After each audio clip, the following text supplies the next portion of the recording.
Okay, so now we're going to do 4 and 5 of the Inferno, and then we're going to skip to the end.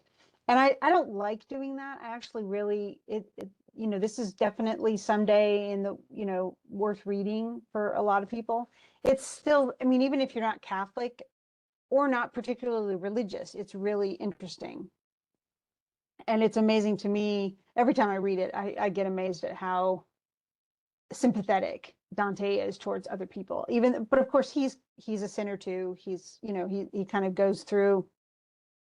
There's definitely a focus on what brought people to where they are now and how they feel about it, because the truth is they're not exactly happy that they're all in hell. In fact, they're many of them are really bitter about it, as we will see when we get to the bottom levels, especially.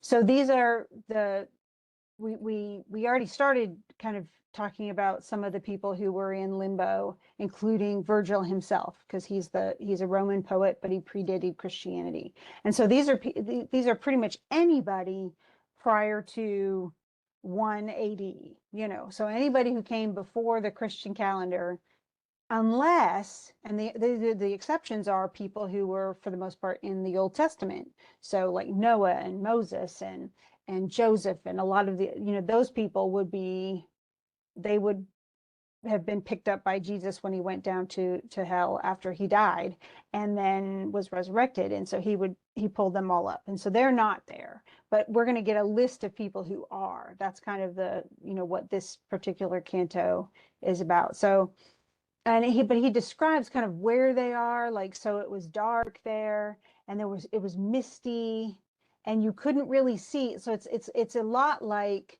how they describe Hades, the classical Greek underworld, and that the spirits kind of float around, but they don't really have. There's no purpose. There's no life. There's no, they just kind of wander aimlessly.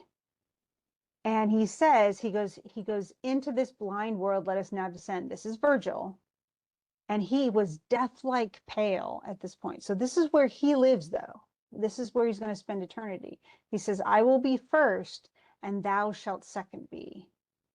And he says, he asks Virgil, how am I to come if you are frightened? So if you're afraid of this place, and you're upset, of course I'm even more scared because I've never been here before. And he says it's not so much that he's afraid. He says it's the anguish of the people here below brings upon my face the sympathy which you think it's fear, but it's almost pain, because he realizes what these people will face for eternity.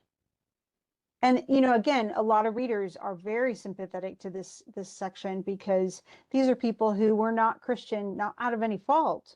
These are people who lived before Christianity existed. And so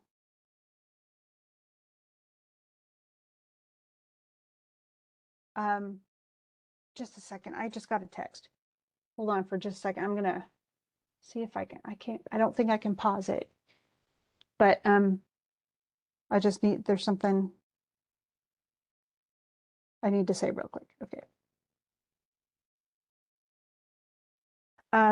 Okay, so he's the sympathy that Virgil feels is going to be the sympathy that Dante feels too. And these are people that they really didn't do anything wrong, but they're not Christian. And this was, I mean, even today though, this is definitely a typical feeling or belief by a lot of Christian followers or Muslim followers or Jewish followers or followers of many other faiths, that if you aren't part of the faith, you don't get in. Like, the afterlife is going to be either non-existent, like your soul will never go anywhere, or it's going to be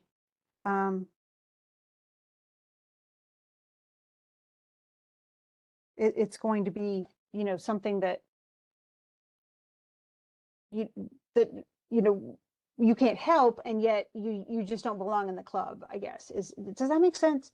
I don't want to, I'm not trying to minimize Christianity or anything like that, but this is what he's saying. This is not Dante speaking judgmentally. This is what Catholic belief absolutely was, is that this is a moment when, you know, it's the like the litmus test. If you're not Christian.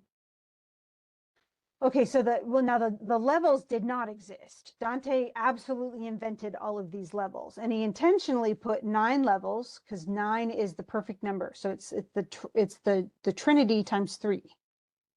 And so 9 is used in paradise, in purgatory, and in hell. There are 9 levels in everything. And some of the levels even have 3 different types of people who are in that level. So yet another Trinity. And that's the intent. He wanted to really follow Catholic patterns. And yet what he wrote, all these different levels are not ever taught in there's no church that believes that you're going to go into the 8th level if you're a usurer, or, the 7th level if you commit suicide, or, there's nothing, this is not in any doctrine. So this is all invention, but it's still, he's still following general Catholic belief at the time. So, and he says many of the people they're not being tortured, the people here. It's just grief devoid of torture. And many of these people are people that he knows. He says, and the teacher says, don't ask, are you, essentially, are you going to ask who these people are? And then he goes, they didn't sin, but they don't have enough merits because they didn't get baptized. And Catholics absolutely believed, that's why babies were baptized usually within a few days of their birth. Catholics believed that if the baby wasn't baptized before it died, like if it died, either was stillborn or it died, within hours after birth or something like that, and it had not been baptized, it would go to hell. It could not go to heaven because it wasn't baptized. And that's why baptisms for many churches happen very, very early. Then we come up with some Protestant groups called like the Anabaptists, who believed that you couldn't really be baptized until you were old enough to know what sin was and stuff. So that is a little bit unusual for some people. They just didn't know. But because they didn't know Christianity or they didn't worship God, they're all stuck. And for that, they're here. And it even says for no other guilt. So it's not like they're horrible people who absolutely deserved it, but it's just because they weren't Christian. And then he says, did any ever come here by his own deserts? In other words, who had been blessed, but then ends up here. And who ended up here and then got to be taken away. And this is where he says, well, yeah, actually, a mighty one come here. So this is Jesus. And he drew the earliest parent shade, and that of his son Abel. So he drew Adam, his son Abel. He drew Noah, Moses, Abraham, David, Israel, Jacob, who later became Israel. Then Rachel. And so he took a lot of biblical characters. So, and that absolutely goes with Catholic thinking. And then they keep on going. And then this is where a lot of scientists lived. A lot of, the truth is anybody, even if they were Christian, even if they lived in a Christian time, but they didn't accept Christianity, but they weren't bad people, they still end up here. And that includes quite a few poets. So, and there's Homer, for instance, Ovid, and we've read some of Metamorphoses. Lucan is another one who was a contemporary of Virgil. And are you going to have to remember all these people? No, but you do need to know, like I may ask you, who was in the level, who was in limbo, who was in that level that wasn't really, it's not because they were bad people, but what made them not go to heaven? And so you need to be able to answer that, why is it that they didn't go to heaven? And so this is actually, he's going to start naming people from the epic poems and people from Greek myths. So Electra, who was Agamemnon's daughter, Hector and Aeneas, both Trojan. Caesar, um, Camilla and Penthesilea, these are all people from, you have to remember all these now. And this is a different Brutus. The other Brutus that we're going to see, who's from Roman history, is going to be down in the bottom of hell because of what he did. But all these different people, even Saladin, who was a Muslim, but again, not Christian. Then he sees Socrates and Plato, Democritus, Diogenes, all these scientists, and all of these, I mean, even Orpheus, the musician who fell in love with Eurydice and then lost her. So a lot of people from history, a lot of people from math and science, but all of these are Greeks and Romans for the most part that he's talking about. And so, but again, they weren't bad people. They weren't Christians. And most of them weren't Christians because Christianity didn't exist when they lived.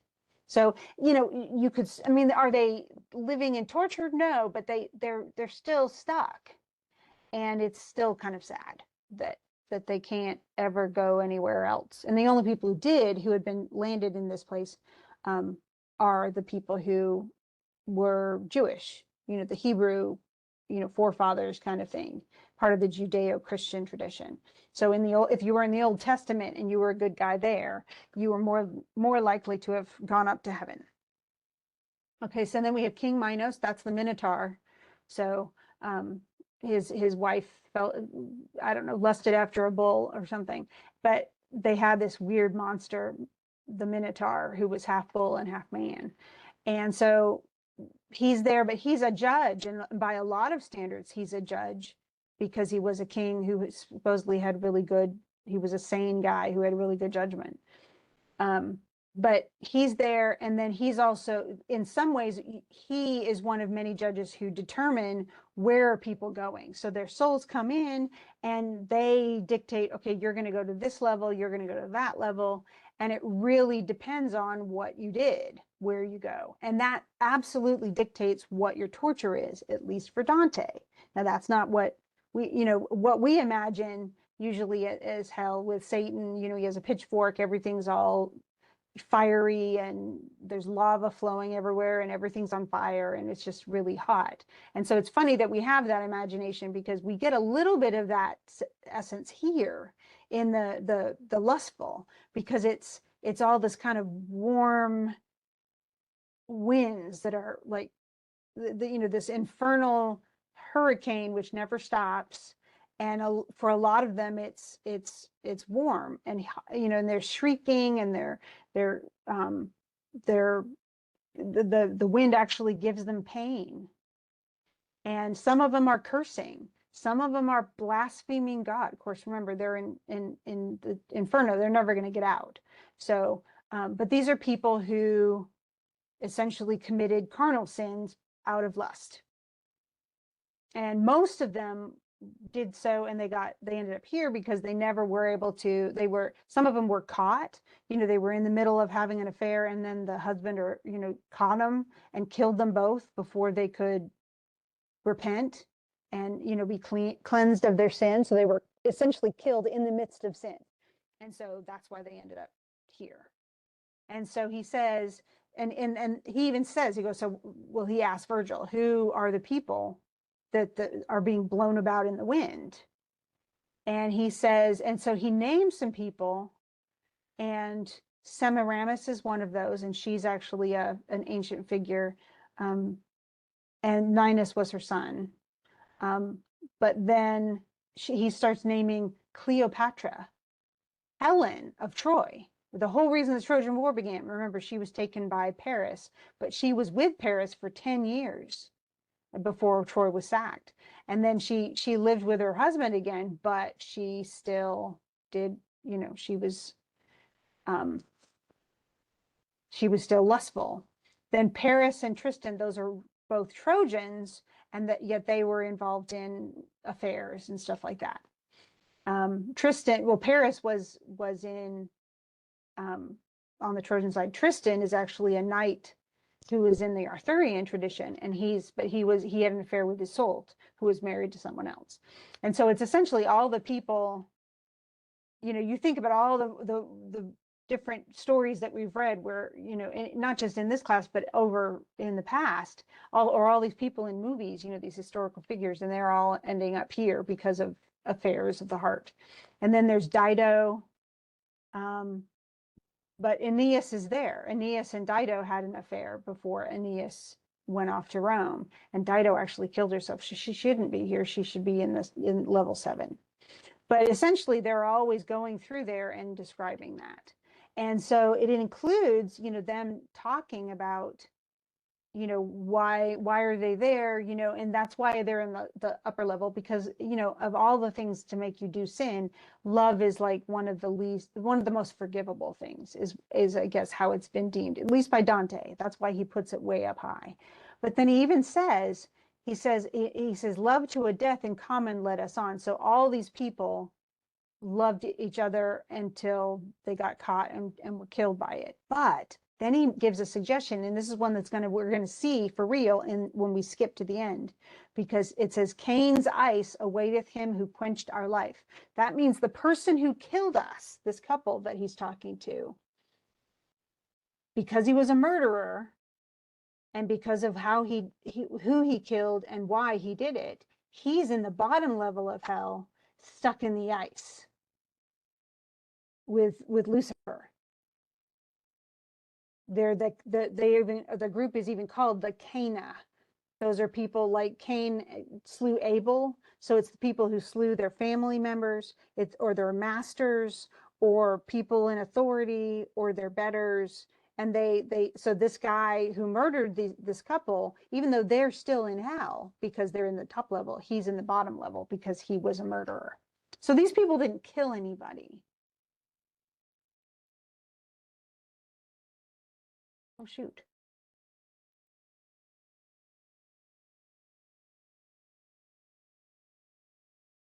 No. Okay, it's asking me a question, and I don't want to do what it's saying. Okay, so AI is not always helpful. It pops up now in WebEx. Okay, so, and he even says, he goes, so Virgil asks him, because he says, he was really talking to that couple who were in the midst of an affair. Yes, they shouldn't have done that, but then they were murdered. He said, he bows his head and he kind of holds it down, and the poet says, well, what do you think? What are you thinking? And he says, alas, how many tender thoughts and what desire induced these souls to take the woeful step? Like, they didn't do this out of malice or hatred, or, I mean, they did it out of love for each other. And so they're even together. So these two people are even together. And so Francesca is one of them. And he even says, he goes, I feel, I'm weeping because of grief and sympathy for you. And he says, but how did love concede to you that you should know each other's veiled desires? Like, how did love lead to being naughty, to the sin? And she says, she goes, we were happy, but now it's what we did, the choices we made make us miserable. And so, the truth is the fact that we're now together.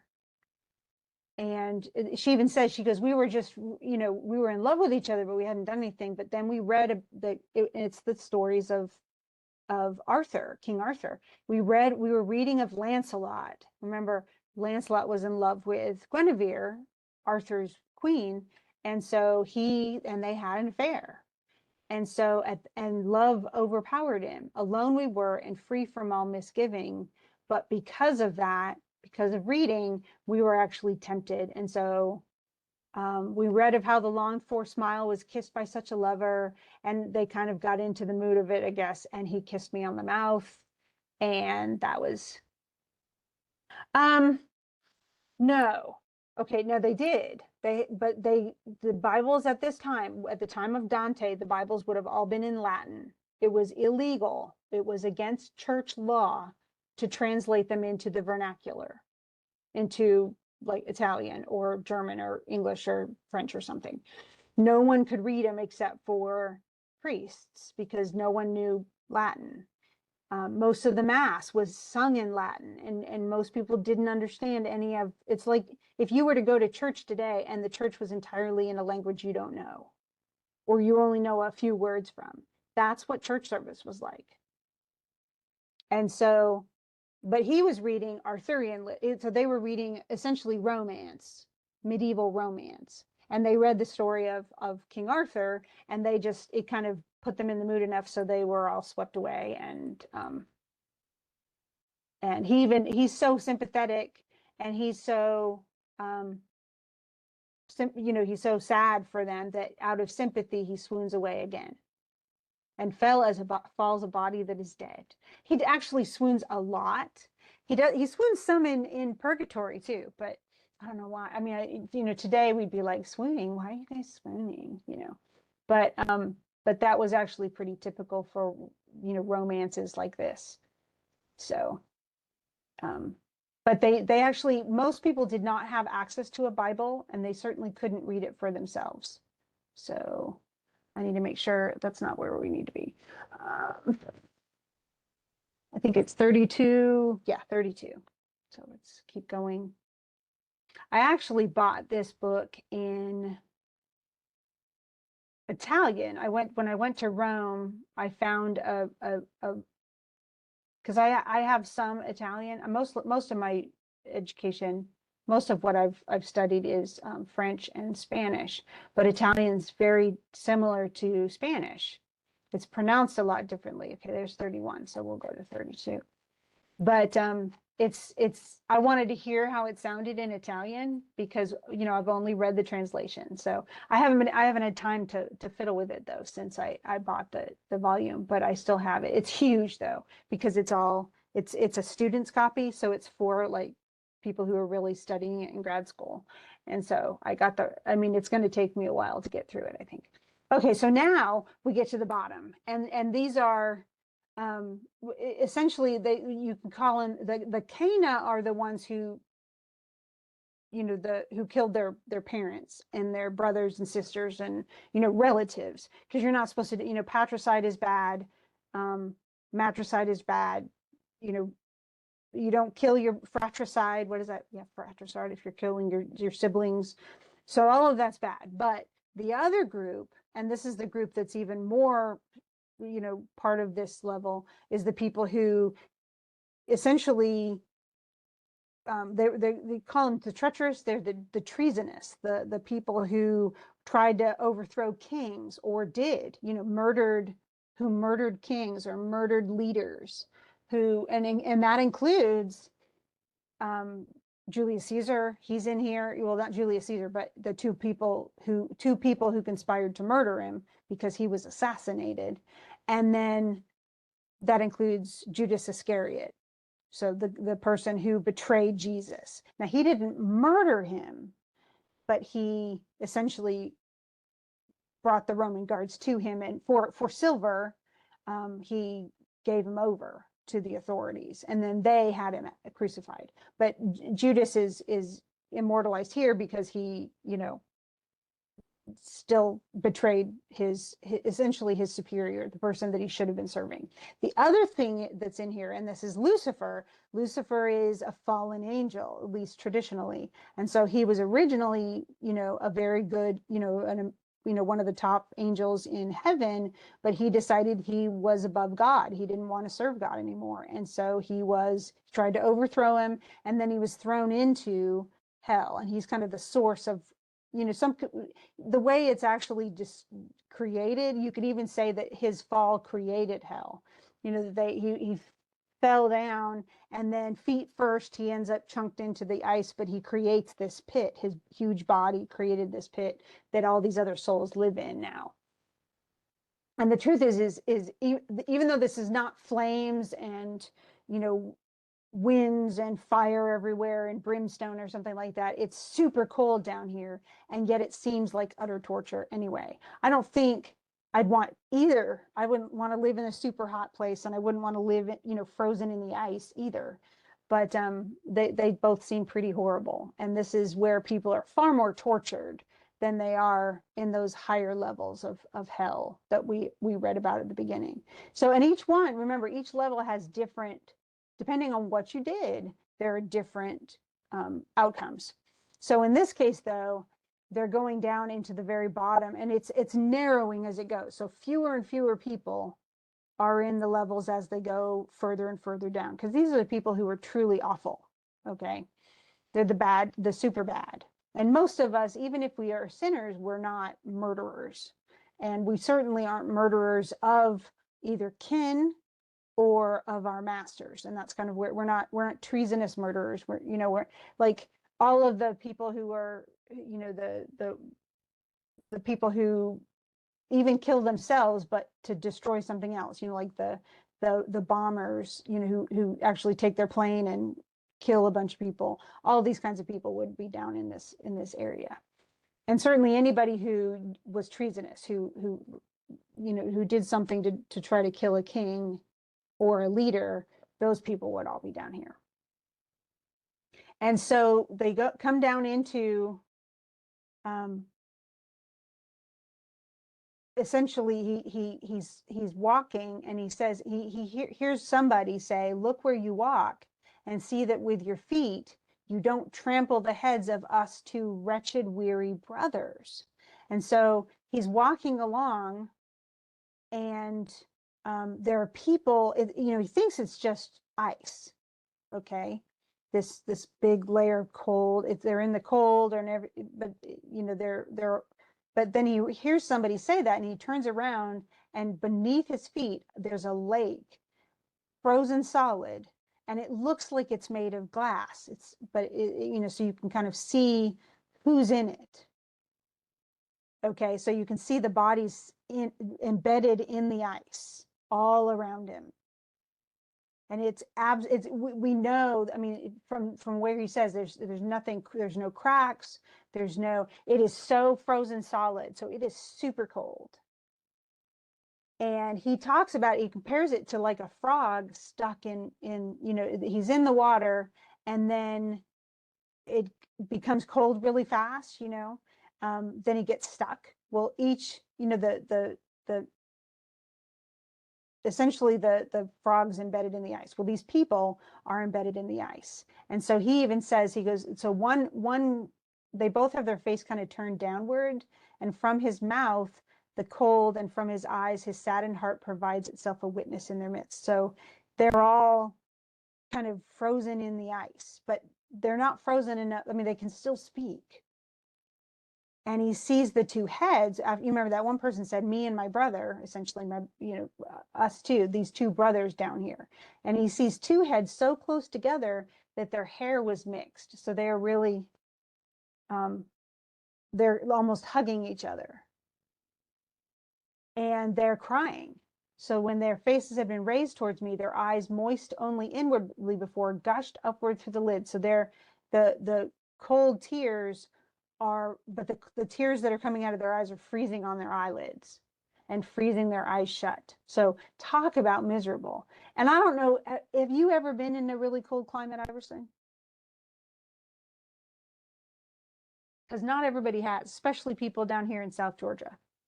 They're like, the coldest I've ever had, it was like 20 degrees, or maybe it snowed, or once.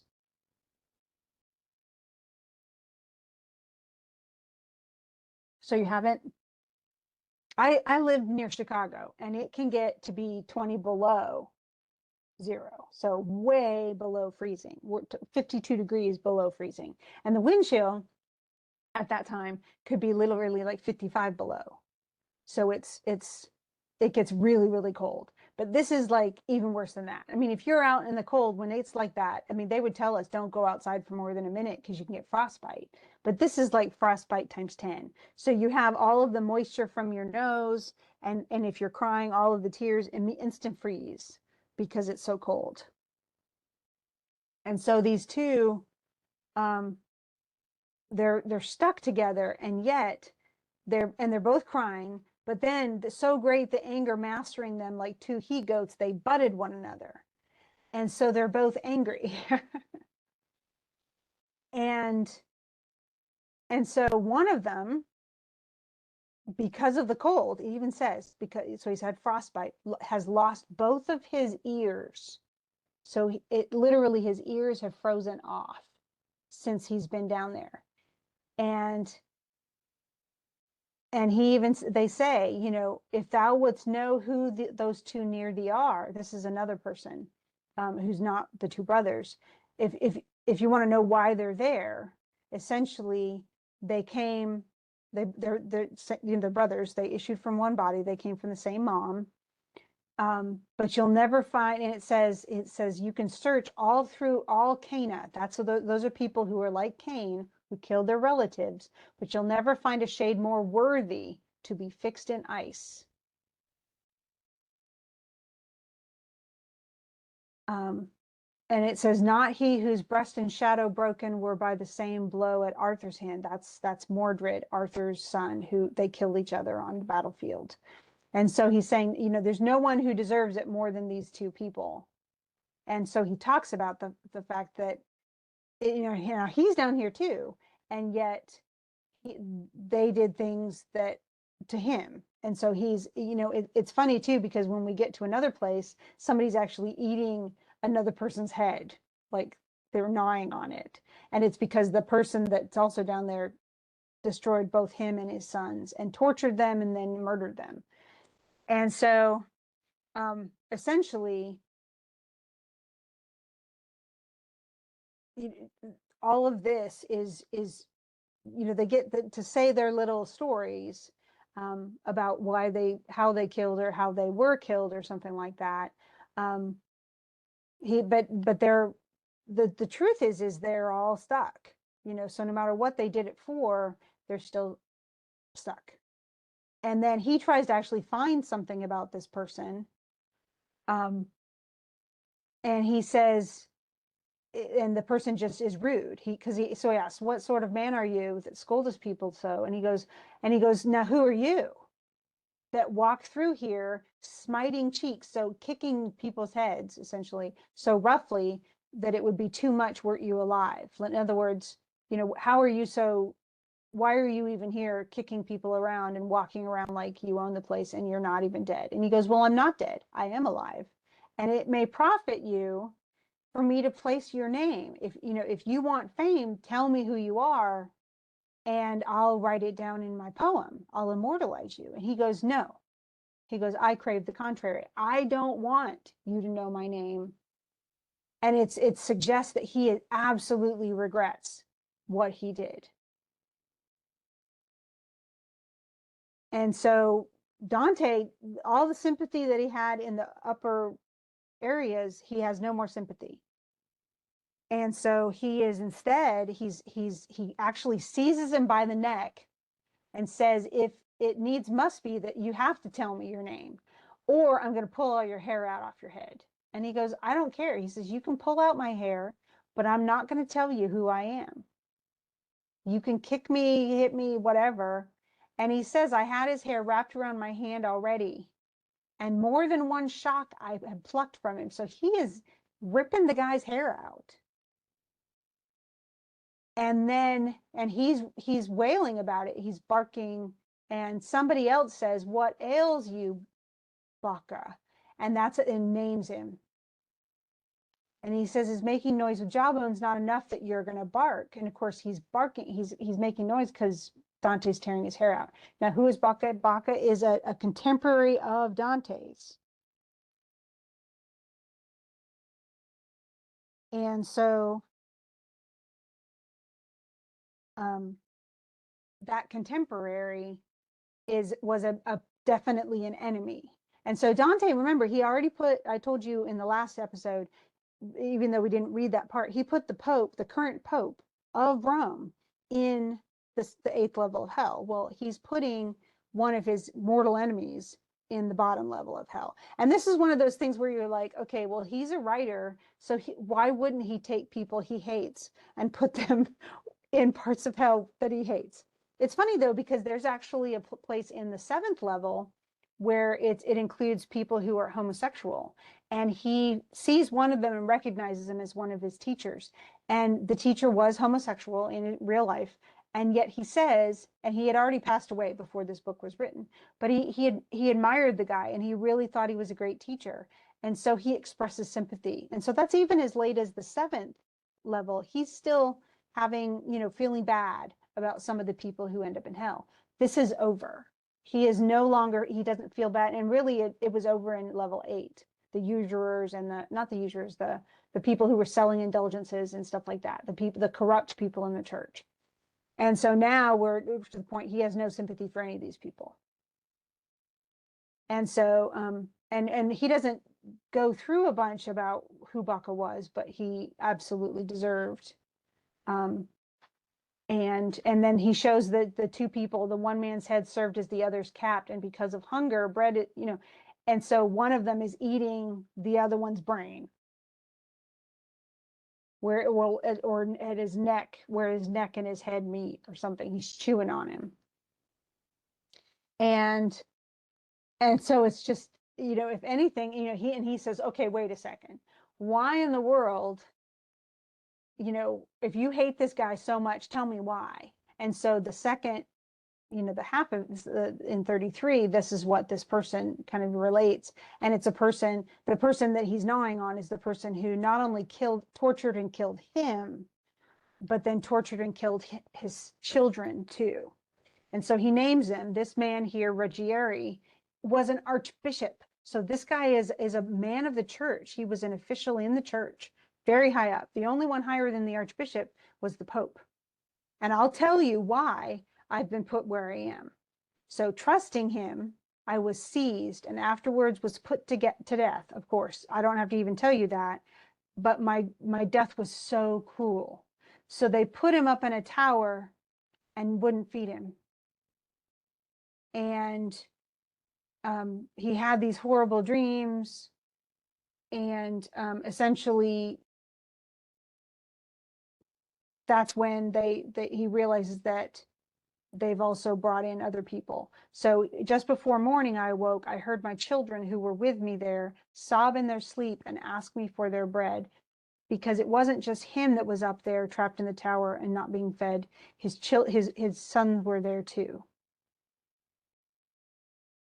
And so at first they had him just imprisoned and they bring them just a little bit of food, bread so they were awake, and now the hour was drawing nigh when food was brought to us, but they were worried. And then then I heard the dread tower's lower door nailed up, and he knows they're not going to get any more food. So he says, I did not weep, so like a stone had I become within. They wept. His kids cried. And they just know something is wrong, but they don't know what happened. They don't realize that they're not ever going to get any food. And so he says, I perceived by their four faces how I looked myself. So they're getting skinnier, they're getting sicker, they're starving to death. And then one of the kids even says, Father, we'll feel a lot less pain if you would eat us so that somebody can live.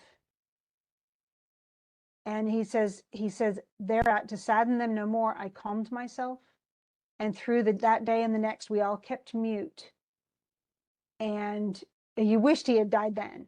So then they get to the 4th day, and his kids are still pleading, my father, why do you not help me? And then he died. And then between the 5th day and the 6th, I saw the 3 fall one by one, and blind already, that's himself, I gave myself, because he was starving to death too. I gave myself to groping over each, and 2 days called them after they were dead. And then fasting proved more powerful than pain. Finally, he dies himself. So he waited, they died, and he had to sit there with their dead bodies for 2 days until he died. And he seized again the wretched skull with teeth and starts chewing again. So he tells this story, and it's horrible. So this wasn't just a person who, was tortured himself. It's a person who had to endure watching all 4 of his sons die and then die himself. So then we get to the actual description, though, of all the other people. So some of them are weeping, Some of them are fixed completely in the ice so that they can't talk. Some of them are below below the ice surface, so there's nothing of them that pops out. And then you see, of course, there's all these winds and they're blowing. Of course, it's making it even colder. And so he says, where's all this wind coming from? So he says, and he asked Virgil, who moves this? Is not all moving air quenched here below? Like how would this wind be generated? And he says, you're looking down and you need to look up, essentially. So then they start to sort of describe this. He says, I start to cry as soon as I take off the tears, then more freeze up again. And he says, if you want me to help you, this is what Dante says, you have to tell me who you are. So he's really trying to get a feel for who these people are. And this is another thing he says, this guy says, I'm Frate Alberigo.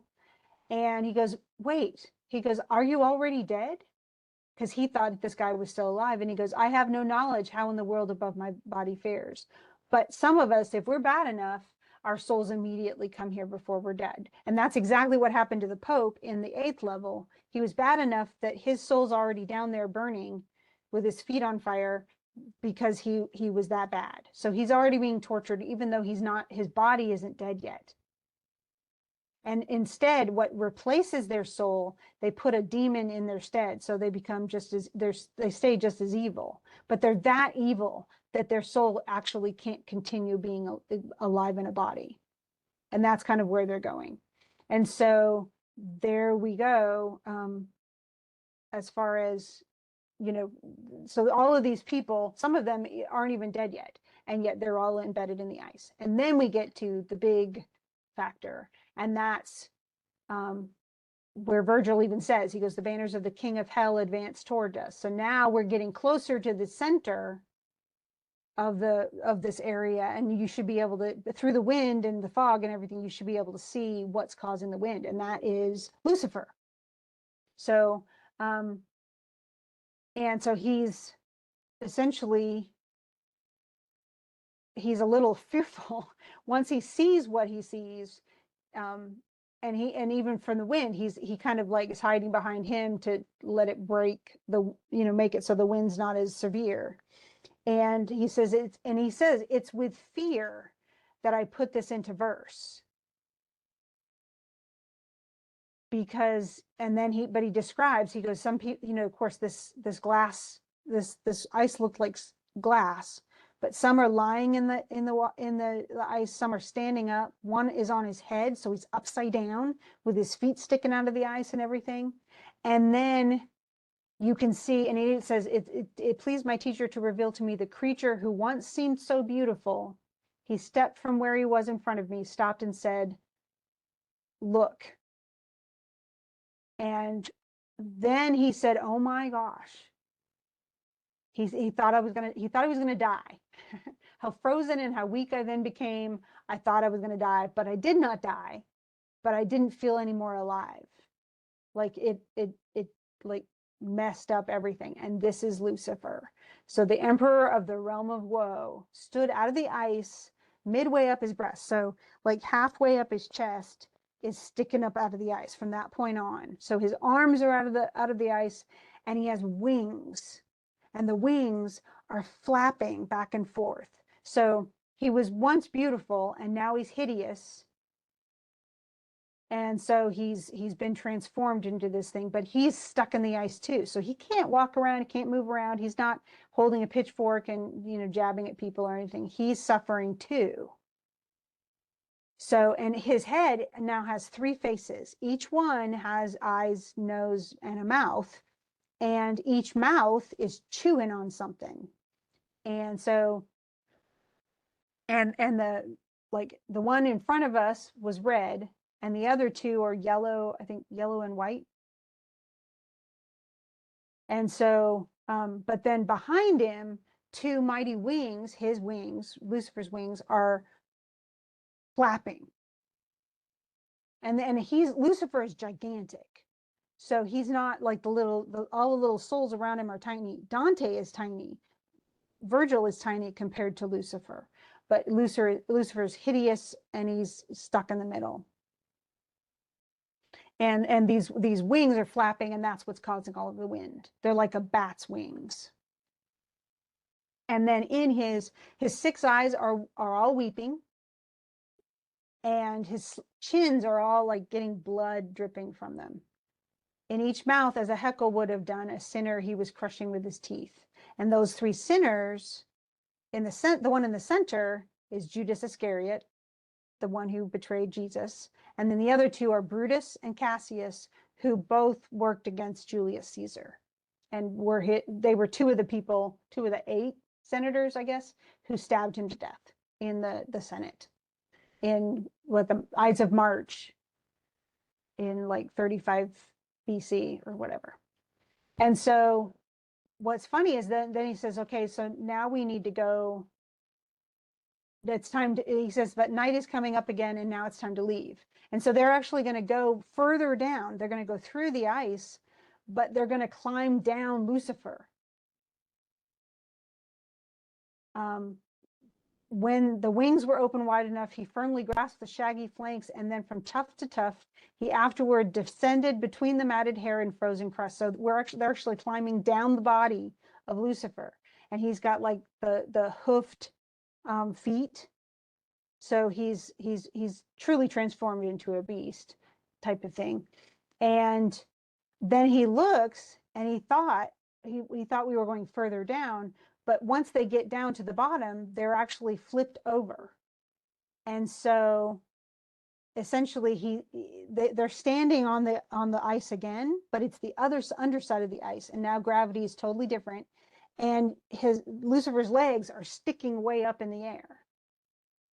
And so that's the end of hell. And from this point, they're actually it'll just take a little bit more travel to go up to the surface of the earth, and that's where purgatory is going to be. And it's like a pyramid, so it's going to be, instead of going down into the depths of hell, it's going to slowly go closer and closer and closer, going up towards heaven. So it's like a tower that each successive level is smaller than the lower ones.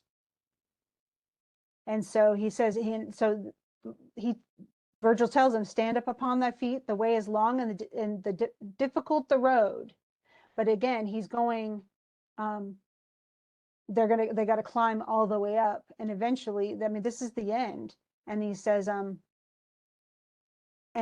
while they're up climbing up towards purgatory, he says, so why in the world why this ice?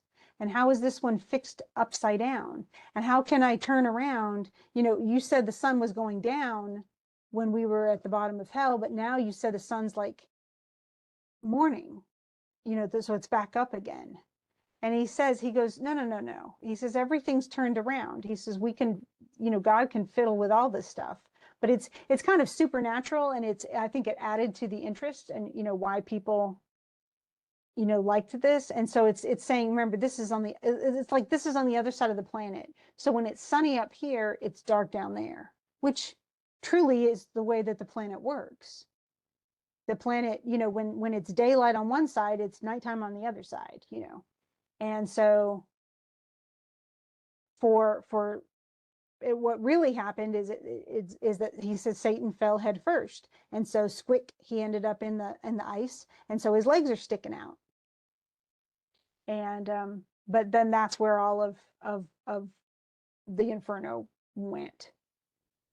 And so they actually leave, and they're going to go up a long ladder, and they're going to eventually go. Of course, remember we were way beyond the hillside. Remember, he was trying to climb at the beginning, where he was going to get back on the right track. So he has to kind of go through, and now he's going to go into purgatory, and then he's going to go into paradise, and then at the end of all three of this is called the Divine Comedy.